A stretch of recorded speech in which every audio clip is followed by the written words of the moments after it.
Únete a TEA Paraguay. Somos una asociación de padres y tutores de personas con trastorno del espectro autista. Nuestra misión es garantizar el servicio efectivo de los derechos de las personas con TEA y mejorar su calidad de vida y entorno. Sé parte de TEA Paraguay. Te ofrecemos beneficios con descuentos en centros terapéuticos, formación gratuita, apoyo y acompañamiento familiar, contención y orientación jurídica, carnet para acceso preferencial. Contactanos al 0981 66 54 16. Seguinos en nuestras redes sociales como TAPI. Unite a nuestra gran familia azul. Únete a TEA Paraguay. Somos una asociación de padres y tutores de personas con trastorno del espectro autista. Nuestra misión es garantizar el servicio efectivo de los derechos de las personas con TEA y mejorar su calidad de vida y entorno. Sé parte de TEA Paraguay. Te ofrecemos beneficios con descuentos en centros terapéuticos, formación gratuita, apoyo y acompañamiento familiar, contención y orientación jurídica, carnet para acceso preferencial. Contactanos al 0981 66 54 16. Seguinos en nuestras redes sociales como TAPI. Unite a nuestra gran familia azul.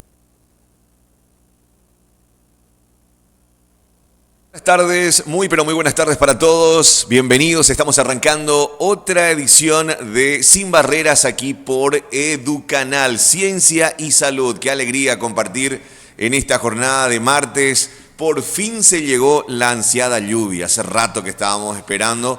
¿Después de cuánto? Casi más de un mes más o menos. Tremendo calor que tuvimos durante este tiempo. Y bueno, ahora la temperatura actual es de 26 grados. Pertinaz lluvia a esta hora en nuestra ciudad capital y el área metropolitana. Ojalá digo, que llegue para todo el territorio nacional. Bueno, estamos a 6 minutos de las 4 de la tarde en la República del Paraguay en este martes 13 para compartir otra edición de lo que es Sin Barrera. Como siempre, nosotros estamos presentados por TEA Paraguay. Saludos a toda la gente de TEA. Nos estamos preparando para lo que se viene abril. Prepárense porque tenemos grandes actividades con TEA Paraguay. Como siempre, nosotros estamos apoyados también por las empresas. Nos acompaña en los controles César Nora, que está en producción, y aquí en la conducción Cristian Ríos. Bueno, hoy un tema súper interesante y para mí realmente es un honor tenerla aquí en el programa a la doctora Viviana Sánchez, profesional de la educación de vasta trayectoria. Hace rato que viene trabajando por la educación. Fue una de las becadas en este caso, de becal en este caso, estuvo por España, hizo su tesis allí con énfasis a lo que es TEA y vamos a estar conversando con ella de los temas que tienen que ver con la educación inclusiva. ¿Qué tal, doctora Viviana? Muy buenas tardes, un gusto de tenerte. Hola Cristian, ¿cómo estás? Realmente el gusto es para mí tener este espacio y compartir contigo y con tu agradable teleaudiencia. Y como dijiste, hoy es un día para realmente escucharte porque acompañados de la lluvia, ¿verdad? Claro, es agradable, ¿verdad, sí, doctora? Sí, así mismo. Bueno, doctora, me contaban a mí, hablaba yo días pasados, en realidad hace cuestión de un tiempo ya con el presidente de TEA, Edgar Leiva, y me decía, invítale, Cristian, por favor, a tu programa de televisión a la doctora Viviana, porque tiene una experiencia bastante buena ella en materia de educación inclusiva, hizo su tesis con énfasis en TEA, y queríamos saber, porque te cuento que a esta hora hay muchos docentes que nos están viendo, que nos están escuchando y quieren saber y quieren conocer tu experiencia, doctora, de lo que fue tu experiencia justamente allá en España con lo que realizaste en materia de tu tesis. Bueno, a ver, para hacer un poco, contextualizar la tesis, ¿verdad? La tesis es la culminación de un proceso, de una larga carrera de formación dentro de lo que sería el trastorno del espectro autista. Entonces, como bien lo dijiste, gracias a las becas Carlos Antonio López, yo tuve la oportunidad de ir a la Universidad Complutense y acceder a un doctorado, y la tesis, ¿verdad? La tesis está basada en una mirada amplia, integral, a lo que implica el trastorno del espectro autista. Entonces, la tesis doctoral se denomina, ¿verdad? Intervención en autismo, una mirada desde los profesionales, la familia y la comunidad educativa. Y esa tesis doctoral es su universo, vamos a decir, su muestra, lo tiene a Paraguay como muestra, ¿verdad? Perú, Chile, Colombia, México y una comparación con España.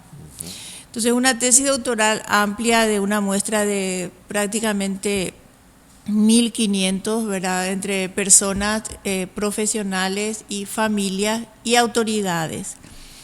¿Por qué? Porque yo me di cuenta, ¿verdad?, que hablar del trastorno del espectro autista y hacer así un análisis real, ¿verdad?, tendría que integrar todo, desde las normas legisladoras, ¿verdad?, el proceso de prevención, detección, intervención y valoración. Y eso implicaba revisar completo, ¿verdad?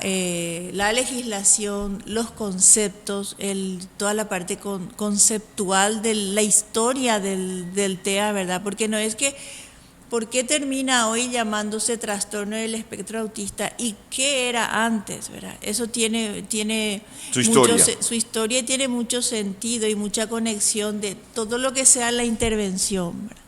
Entonces la tesis doctoral tiene esa mirada, ¿verdad? Entonces muchas conclusiones, muchos resultados interesantes y lo más importante, ¿verdad?, que hay siempre vamos a decir, algo común en todos los países, ¿verdad? Entonces esa necesidad de qué más podemos hacer como país, ¿verdad?, políticas públicas, que las emociones que viven las familias por esta realidad en todos los procesos, ¿verdad?, niñez, adolescencia, adultez, ¿verdad? Y después los maestros. Esa realidad es nuestros maestros, la gestión educativa, ¿verdad? Vamos a decir, los maestros no solamente en la acción del aula, sino que en la gestión en sí, las instituciones, la directora, la coordinadora, todo lo que implica una gestión educativa. Y luego la comunidad en sí, porque van a la escuela, hay un proceso, pero después tienen que insertarse a la sociedad y a un sistema laboral. Entonces, es un poco una mirada muy amplia con resultados interesantes y aportes, yo creo, significativos. Hoy día me doy cuenta que realmente son significativos para cada país, ¿verdad? Y cada país, de acuerdo a su proceso, ¿verdad?, tiene como que el mismo común denominador, ¿verdad? Siempre hay una necesidad, ¿verdad?, constante, ¿verdad?, ¿qué más podemos hacer, ¿verdad? Doctora, en ese sentido, ¿la misma realidad de los otros países también o hay diferencias? A ver, por ejemplo, yo escucho mucho y en las entrevistas, no es que me inventé, ¿verdad?, en las entrevistas sale, ¿verdad?, una intervención correcta en cuanto a la inclusión, ¿verdad? Entonces, ¿qué implica eso, verdad? Eso implica estrategias para los docentes, formas de trabajo de las escuelas, de los colegios, y hoy día ya tenemos que estar pensando en educación superior. Entonces, eso, por ejemplo, hay una necesidad constante y latente. Acá se escucha eso, los docentes dijeron, los directores también lo hicieron, las autoridades de las instituciones también. De acuerdo a nuestra realidad, sí, seguramente que sí necesitamos estrategias, algunas más, otras menos, ¿verdad? Lo mismo se escucha en México de los docentes, necesitamos más capacitación, más estrategias para intervención, lo mismo se escucha en Chile. Y lo mismo escuchas en España. Entonces eso marca un poco la tesis. Hay un común denominador. Nosotros tenemos un proceso joven aún dentro de lo que es el trastorno del espectro autista. Digo joven porque no va más de 20 años, 25 tal vez, ¿verdad?, exagerando, que se comienza a hablar, ¿verdad?, sí. se instala, ¿verdad? Entonces es un proceso joven. Otros países están preocupándose por la jubilación de las personas que tienen, los adultos mayores con TEA. Imagínate, ¿verdad? Imagínense. Pero el mismo común denominador. ¿Qué más? ¿Qué podemos hacer más? No, estas situaciones tenemos en la escuela, esta es la sociedad. Entonces, por eso decía, de acuerdo al contexto, a cada realidad, yo creo que todos tenemos las mismas necesidades. Y ese hay un análisis interesante, ¿verdad? Que salta también, que como resultado en la tesis, que es esa necesidad que nosotros tenemos de como docentes, ¿verdad? Te voy a hablar un poco como docente yo, ¿verdad? De querer dar lo mejor. Claro. Entonces, yo le veo a mi estudiante con TEA, vamos a decir así, ¿verdad? Pero lo que yo quiero dar de mí lo mejor para que mi estudiante avance. Entonces, ¿cómo podés aportar? Claro, entonces yo pido formación. Y entonces dice el ente regulador, pero le dimos mucha formación. Pero dice, nosotros decimos, sí, pero necesitamos formación específica. ¿Me entendés? ¿Verdad? Sí. Entonces ahí hay como que todo un diálogo dentro de los equipos docentes, ¿verdad? Y la gestión, ¿verdad?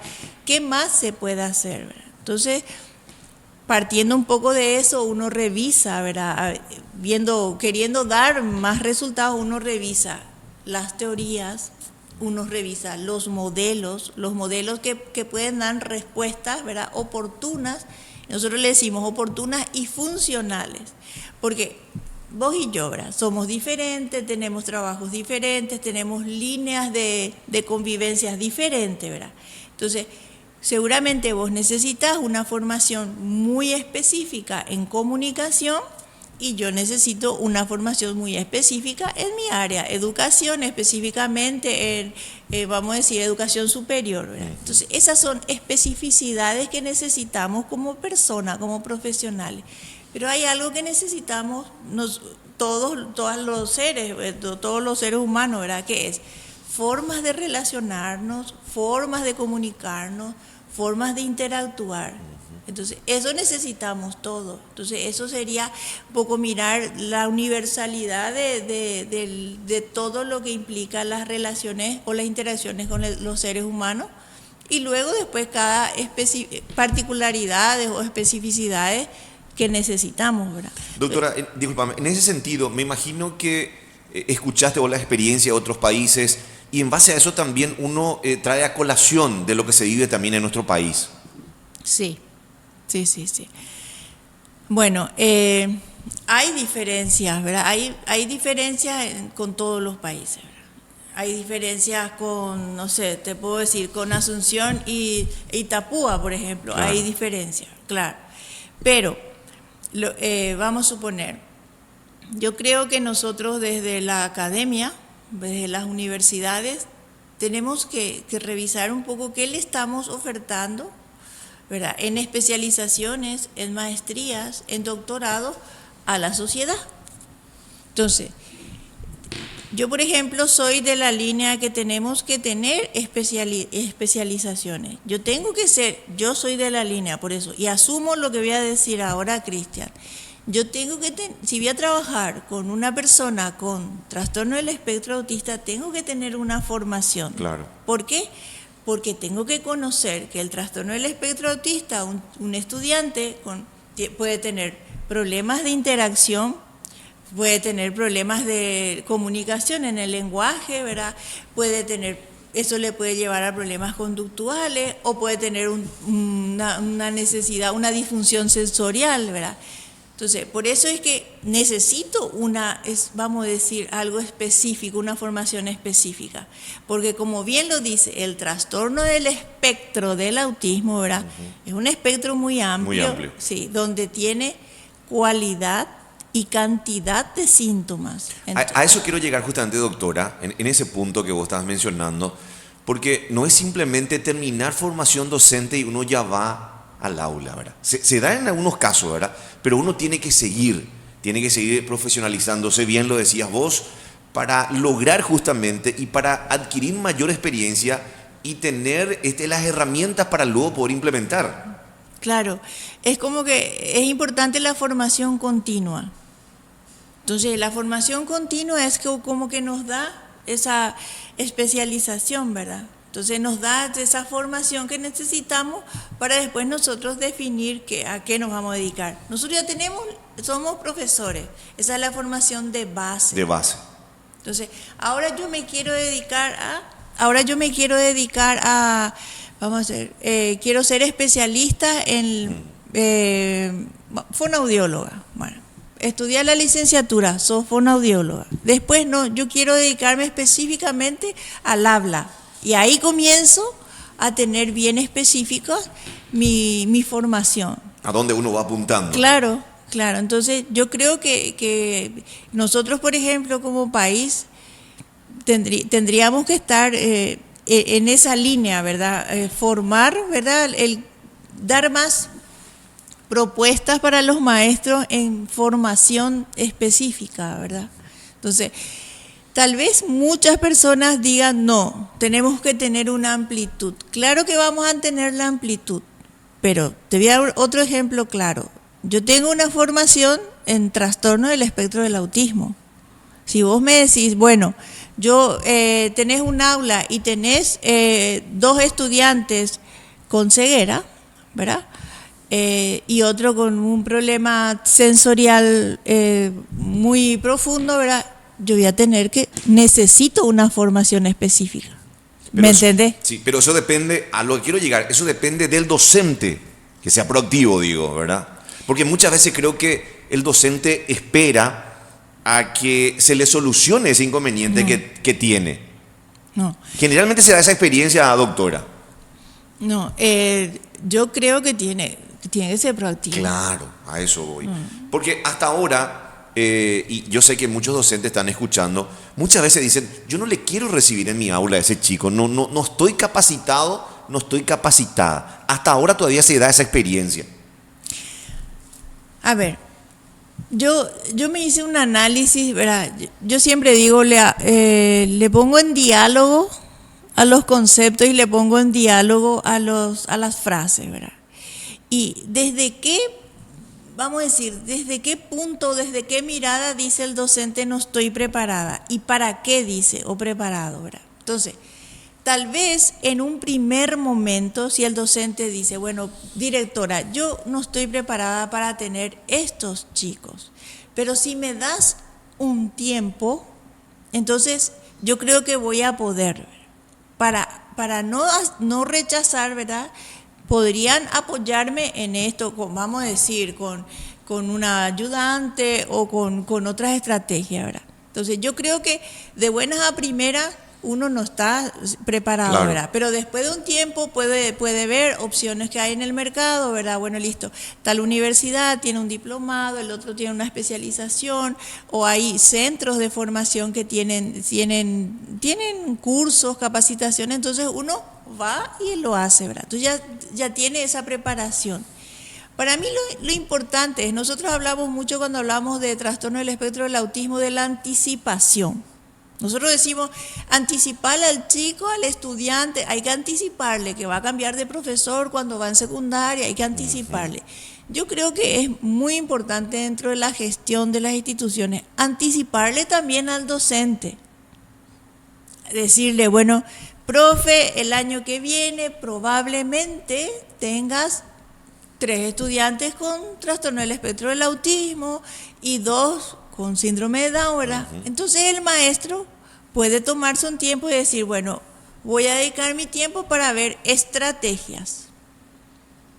O estudiar, hoy día tenemos demasiado acceso a la información y a los cursos. Tenemos demasiado. Esa es una gran ventaja que hoy se tiene. Sí, entonces uno puede hacer cursos online. Bueno, sí, yo por ejemplo nunca en ningún momento dije, en Paraguay no hay, y yo no quiero decir, y no voy a decir, y tampoco quiero escuchar. ¿Pero y por qué? Porque tenemos todo. Ahora tenemos que buscar, y tenemos que organizar, y tenemos que ir armando e implementando. Ahora, si nosotros decimos, yo me puedo también sentar y decir acá, sí, pero no tenemos esto, no tenemos lo otro, ¿verdad? Pero eso es una manera para mí muy cómoda, ¿verdad? Entonces lo que es buscar la información, buscar los cursos y acceder, ¿verdad? Pero por eso te digo, para mí es importante. Pasa por el profesional. Algunas veces pasa y algunas veces no tanto. Entonces por eso hay que mirar un poco todo el contexto, ¿verdad? Y eso yo lo aprendí mucho en la tesis, ¿verdad? Porque siempre pensamos, sí, la intervención para que mejore. Y la intervención es el 4.º lugar prácticamente. Entonces, yo creo que todos juntos tenemos que construir esto, ¿verdad? Todos juntos. Es imposible hacer de forma aislada. Es todos juntos. Lo tenemos que hacer en forma conjunta. Sí, sí o sí. No vamos a avanzar. Claro, por sobre todas las cosas, bien lo decías vos, doctora, estamos en un proceso. Y me encanta la comparación que hiciste, las experiencias también de otros países. Es decir, no estamos muy lejos. Si bien es cierto, otros países más desarrollados han avanzado, creo que nosotros también estamos en un buen camino. Y llegaba yo y ponía este ejemplo de que muchas veces el tema del colegio que no le quiere recibir, nosotros en educación inclusiva recibimos hasta ahora, por ejemplo, el tema de la no matriculación, porque el colegio, porque la escuela, porque la directora, esa etapa, o sea, ese proceso creo que lo debemos seguir trabajando. Claro, y ese es un trabajo conjunto. Ese es un trabajo que se tiene que dar, sí o sí, en equipo. Porque, por ejemplo, yo soy dueña de un colegio, vamos a suponer, ¿verdad? Un colegio regular. Y viene alguien, le quiere inscribir. Y no le puedo matricular porque ya se cerraron la matrícula. Vamos a suponer que esa es la situación, ¿verdad? Entonces, la mamá puede tomarlo de dos maneras, o la familia, o ir y directamente comentar, ¿verdad?, inclusiva, o buscar otro colegio, o proponerle a la institución, el año que viene me pueden recibir, ¿cuál es el proceso de matriculación para mi hijo? Entonces, ese tipo de, vamos a decir, ese tipo de interacción, ¿verdad?, para construir juntos este proceso inclusivo, que yo creo que nos falta un poco. Y otra de las cosas que yo pienso es que nosotros tampoco podemos ir todo el tiempo a denunciar en educación inclusiva cuando de repente no quieren matricularnos, ¿verdad? Entonces, ver un poco las soluciones más que ese problema tan fuerte, ¿verdad? Y no, hay que ver más las soluciones. ¿Cuáles son las escuelas que están haciendo un buen proceso inclusivo? ¿Cuáles son las escuelas que están haciendo como que prácticas inclusivas interesantes? Ver eso, potenciar eso y bueno, ir haciendo, yo soy muy de contar las experiencias, ¿verdad? O contarnos las experiencias y decirte, bueno, Cristian, ¿qué a vos te funcionó en tu colegio? Y vos me podés comentar, entonces yo puedo ir no copiando, ¿verdad?, sino que viendo qué yo puedo hacer de eso. Entonces, yo creo que ahí estamos, en esa situación estamos en todos los países. Yo te cuento en todos. Nosotros... Porque me imagino que habrán contado también sus experiencias, ¿verdad? Claro, hay algunos que cuentan, por ejemplo, como te decía, España está ya en otra línea, ¿verdad? En otra línea que ellos ya les preocupan sus adultos mayores, por ejemplo, en varios congresos que tuve la oportunidad de asistir, por ejemplo, eran la jubilación, los adultos mayores, en toda esa línea, cómo van a ser. Entonces, y lo mismo, vamos a lo mismo. Lo que siempre comentan es el tema que sí, pero no me recibieron en tal lugar, pero necesito esto, si no me quieren recibir, me cerraron las puertas. Entonces, pero en otra es otra realidad, pero el común denominador es ese siempre. Doctora, me llegó un mensaje. ¿De qué habla al decir la intervención? ¿Sería la intervención clínica? Y dijo que está en cuarto lugar. No. Cuando hablamos de intervención. Claro, vamos a decir, el proceso comienza con la prevención, primero la revisión legal, la prevención, la detección y la intervención. Y luego la valoración. ¿Qué es la intervención? La intervención se llama intervención, que puede ser una intervención desde el área de la salud, otra intervención desde el área educativa. Vamos a suponer que Depende del escenario. Depende del escenario. Yo quiero hacer una intervención educativa. ¿En qué línea? ¿Qué métodos vas a utilizar? Bueno, yo voy a utilizar la línea cognitivo-conductual, ¿verdad? Y, por ejemplo, Cristian va a usar todo lo relacionado a lo sensorial, ¿verdad? Estimulación sensorial. Esos son intervenciones, ¿verdad? Es donde uno interviene para hacer un proceso de desarrollo, de rehabilitación, un proceso de desarrollo, ¿verdad? Entonces, por eso se habla de intervención. ¿Qué pasa? Cuando la tesis doctoral, ¿verdad? Yo planteo, yo quería trabajar solo los modelos y los programas. Los programas que son, o los métodos, ¿verdad? Entonces, el método Hanen, el Sonra y el Floortime, son métodos que se escuchan mucho cuando uno trabaja no solamente con TEA, ¿verdad? En línea general. Entonces, el Denver, son métodos que se escucha mucho. Entonces yo quería trabajar solo eso, esa iba a ser mi tesis, ¿verdad? Eso es lo que me hicieron ver mucho, que eso no es para una tesis doctoral. Que hay que analizar desde la política pública, las normas, las leyes, ¿verdad? Después la prevención, porque el TEA, el trastorno del espectro del autismo, es la gente pregunta, ¿pero es genético? ¿De qué depende? No, es multifactorial. Entonces, muchos son los factores que inciden para tener hoy día un chico o personas con TEA, ¿verdad?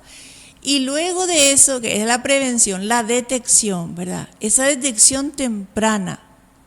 Hoy día, por ejemplo, yo subí un poco más y digo, tendríamos que todo lo que sea, ¿verdad?, apostar más a la detección temprana. Es demasiado importante, ¿verdad? La detección temprana a partir de todo lo que sea la parte de estimulación oportuna, ¿verdad?, atención oportuna, ¿verdad? Eso es sumamente fundamental. Esa es la detección.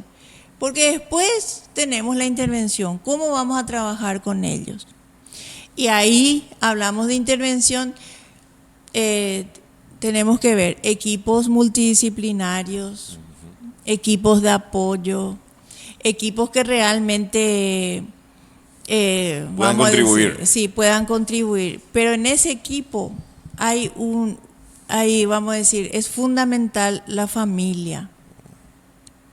Ese es un factor fundamental. Sí, justamente en España nosotros cuando estamos en formación accedemos a, por ejemplo, grupos de investigación. Y dentro del trastorno del espectro del autismo, en la Complutense habían grupos de investigación que algunos, por ejemplo, investigaban todo lo que es los factores epigenéticos, otros los factores genéticos, otros, por ejemplo, los modelos de intervención y otros los diagnósticos, ¿verdad? Entonces, habíamos presentado una investigación sobre vamos a decir, qué tipos de diagnósticos son los más certeros y cuáles salieron, ¿verdad? Porque fue una investigación bastante, como de 9, 10 meses, ¿verdad? Y salía que los más precisos eran los que estaban formados por un equipo multidisciplinario, interdisciplinario. Estaba el médico, claro, estaba la fonoaudióloga, la psicóloga, la profesora, el kinesiólogo en algunos casos, el psicomotricista en otros, el musicoterapeuta. También. Que hoy en día se da. Hoy día se da el terapista ocupacional, o sea, y la familia. Todo un equipo. Todo un equipo. Y eso presentamos, inclusive, tiene un reconocimiento en la universidad, en la Complutense, y tiene también como que por la Sociedad Madrileña de Profesionales de Salud Escolar, ¿verdad? Entonces, ¿por qué decíamos? Porque si solamente una persona del área de la salud médico da el diagnóstico, ¿verdad?, no tenían el panorama, no tenía el panorama completo de lo que necesita el trastorno del espectro del autismo. Pero lo que más llamaba la atención es que nosotros le incluimos a la familia. Entonces, esos equipos es lo que, esos modelos de equipos multidisciplinarios, interdisciplinarios, es lo que sí ayuda muchísimo al proceso a la intervención. y al proceso que vamos a seguir después. Y se nota el trabajo, me imagino, ¿verdad? Totalmente. Bueno, hacemos nuestra primera pausa. Estamos a 33 minutos de las 16 en la República del Paraguay. 26 grados de temperatura actual en nuestra ciudad capital. Nos acompaña la gente a través de las redes sociales. Nos encontrás como Educanal PI. Estamos en la señal de Tigo, canal 21, IPTV Copaco, canal 27. Hacemos la pausa y estamos de vuelta. ATEA Paraguay. Somos una asociación de padres y tutores de personas con trastorno del espectro autista. Nuestra misión es garantizar el servicio efectivo de los derechos de las personas con TEA y mejorar su calidad de vida y entorno. Sé parte de TEA Paraguay. Te ofrecemos beneficios con descuentos en centros terapéuticos, formación gratuita, apoyo y acompañamiento familiar, contención y orientación jurídica, carnet para acceso preferencial. Contactanos al 0981 66 54 16. Seguinos en nuestras redes sociales como TEAPI. Unite a nuestra gran familia azul.